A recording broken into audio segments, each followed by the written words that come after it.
So it has to be for yourself. It has to be for yourself. So I know you said you credit faith as a big reason why you were delivered.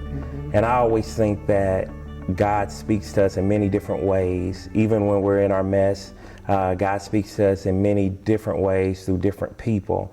So while you were on that journey of being addicted and seeking out how you were going to get the drugs, can you share some of the experiences that you had where you felt like God was speaking to you through people? I know you shared with me once where your house got kicked in. And the police officer told you that you're not supposed to be here. Right, exactly. Yeah, that was my biggest fear, of getting kicked in, and my house did get kicked in because that was part of my way that I continue to get high. I would get enough drugs to where I could sell some and have money to buy me more. And I remember being in the bathroom, which was my favorite place to be, and I was in there with not one but 2 pipes, and I just screamed out, "God, please help me." And the minute I said that, it may not even have been a minute later, the police kicked in my door.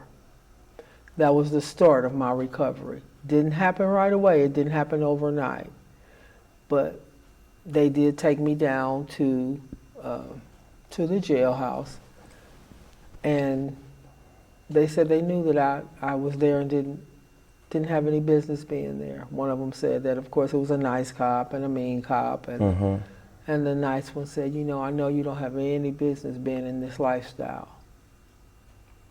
So yeah, God, He's watched over me all the time. I've had several different experiences. I've had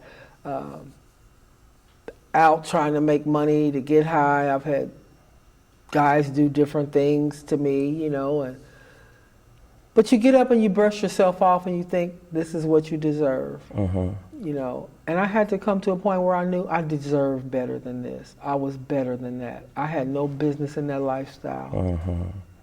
And I think that's really important for even if you're not dealing with addiction, that you have to really believe that you deserve the best. And that's what I'm trying to do with this website, is to change people's way of thinking, their belief systems about themselves, that no matter what you had or what you didn't have, where you're at in life, that because you are here, you deserve the best of life. Right. And that God wants you to have the best. Right.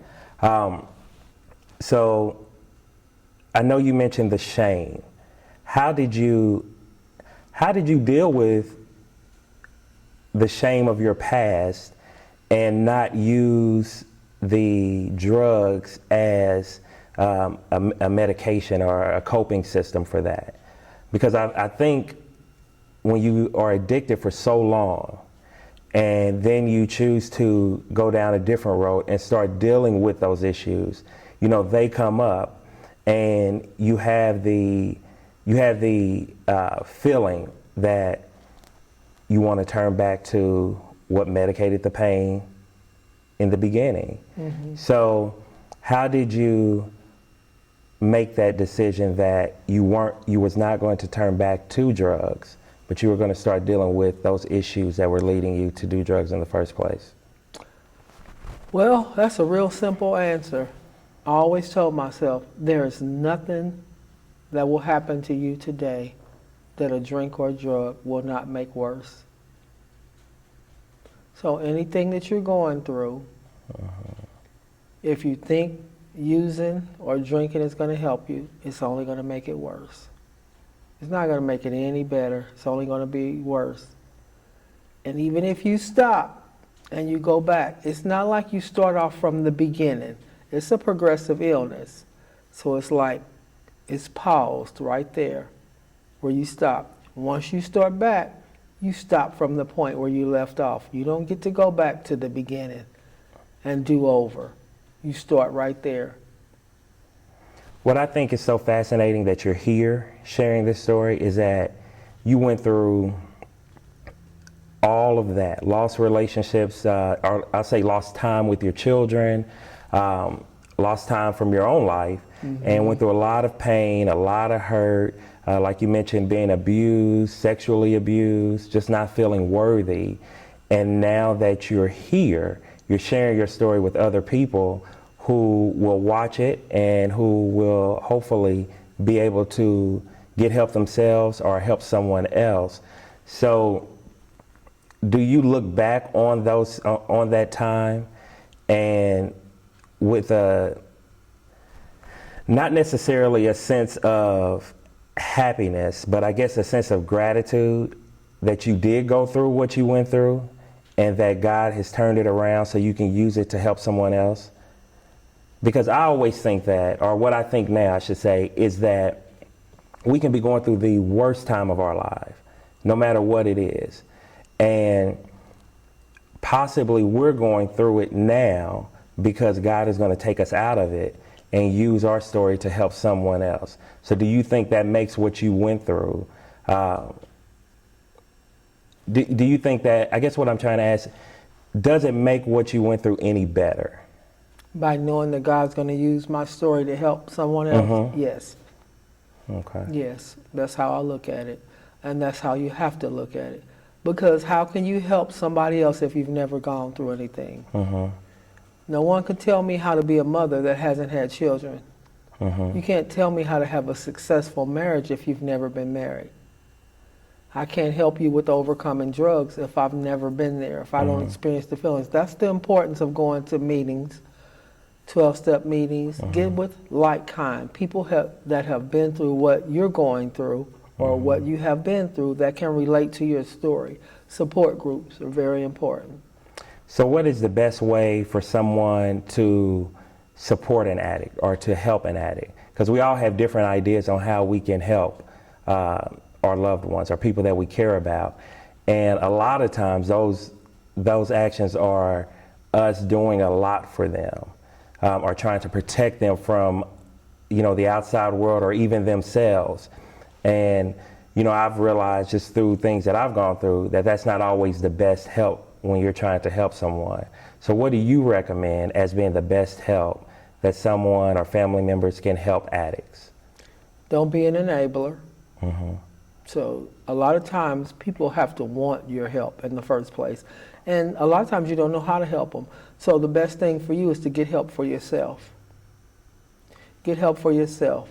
They have something called Al-Anon, where it helps the family members of the addicts to teach you how not to be an enabler. Because you will end up taking it on as your problem when it's really not your problem. They have to want help. You can't make a person get sober if they don't want to. I chose AA, Alcoholics Anonymous, just because I felt like it worked better for me. There wasn't a particular reason. I just say get in and get help where you need it. But that taught me how not to use again. It was kind of like putting a Band-Aid on the situation. Stop me from using again. Whatever the situation, don't use and don't drink behind it. Go to a meeting and talk about it. Go to a meeting and talk about it. But then I went to Al-Anon, and that taught me, it kind of like, I visualize it as put me on the table, cutting me open, and finding out what made me drink and drug in the first place. So that was real important for me. And it also teaches me how not, because I came from a long line of alcoholics. I didn't know that. I thought that it was normal that everybody drank or put beer in the baby's bottles or something like that. I thought it was just like people have sodas and people have beers. It's just a norm. So I had to deal with that situation, that part of it. But it also teaches you how not to enable the person. You don't know, unless you've been there, you don't really know. So you have to learn how to not help them. Because when you help them, it only helps the problem get worse. They have to hit their bottom. So, 21 treatment centers, done quite a bit to support your habit, from, like you said, selling your things, and having, different experiences with men. and then you get to that moment where you realize that you have freedom over it now. You're no longer addicted.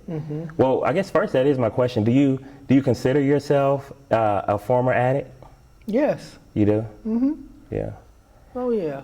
Because one thing I always thought about, I don't like the term, me personally, saying that you're a former addict.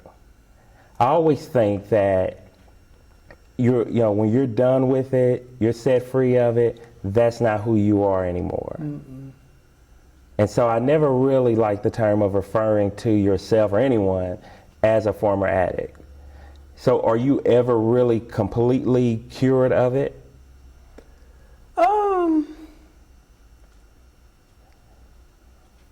I feel like I've been delivered from drugs and alcohol. I don't have a craving for it or anything like that. Yet and still, I'm not going to go and hang out with the people doing drugs. I'm very protective of my sobriety. It's not who I am. It's not who I want to be. Was it hard for you to, not to cut you off, but was it hard for you to separate yourself from those friends because you were doing drugs for how many years? A long time. A long time. So was it hard for you to separate yourself from that crowd and just not having, because I really didn't have a particular crowd, as I said earlier. I like doing things by myself, so I had no particular crowd that I did things with. It's pretty much on my own. And I moved around a lot because I was running. I was running from the pain. For me, doing drugs was not a luxury. It was not a pleasure. It was a lifestyle. I live to use and use to live.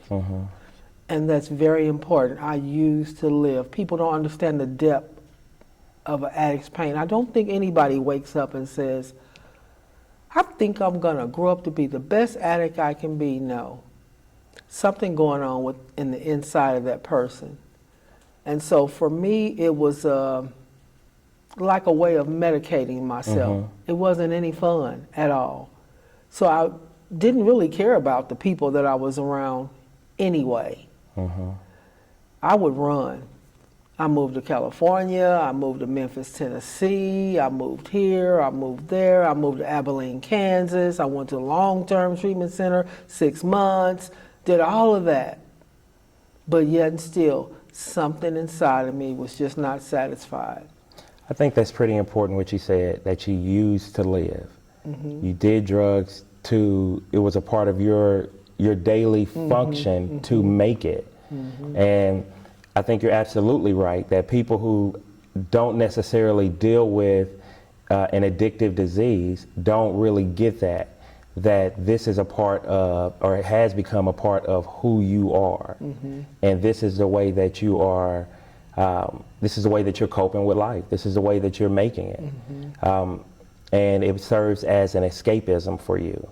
So what would you look back and say to that little girl, or say to that young lady who was addicted to drugs? What would you look back and say to your younger self? It's funny that you asked that, because I had this conversation with a coworker at work yesterday. You just got to know that you're worth it, and keep telling yourself that you are worth it. Because sometimes I didn't feel worthy. I could see other people getting blessings and prospering and all that, but I didn't feel like I was worthy or that I deserved it for some strange reason. So now I know I'm worthy and I deserve those things as well. And it doesn't bother me about saying that I am a former addict, because that's actually a compliment. Former. I'm no longer an addict or an alcoholic, because he who the Son sets free is free indeed. It's free indeed. I am That's free right. indeed. That's I am right. free indeed. And so I'm not ashamed of my past. I wished that I had not chosen that path, for sure. So I do have a couple of regrets. I wish I didn't do that, because I would have rather spent time with my children. Yet and still, I feel like I got my healing and my deliverance from there.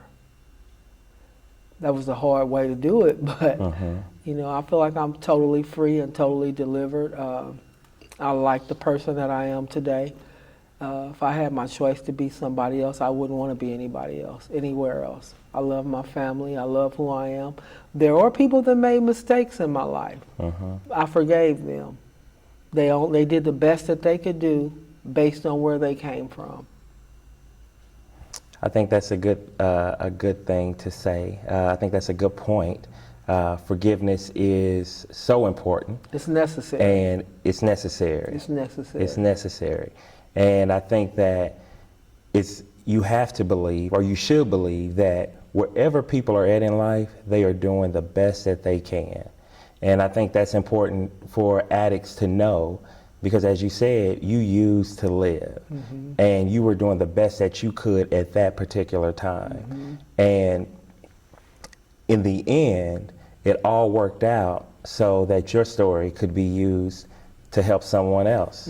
And so I think that's a good thing.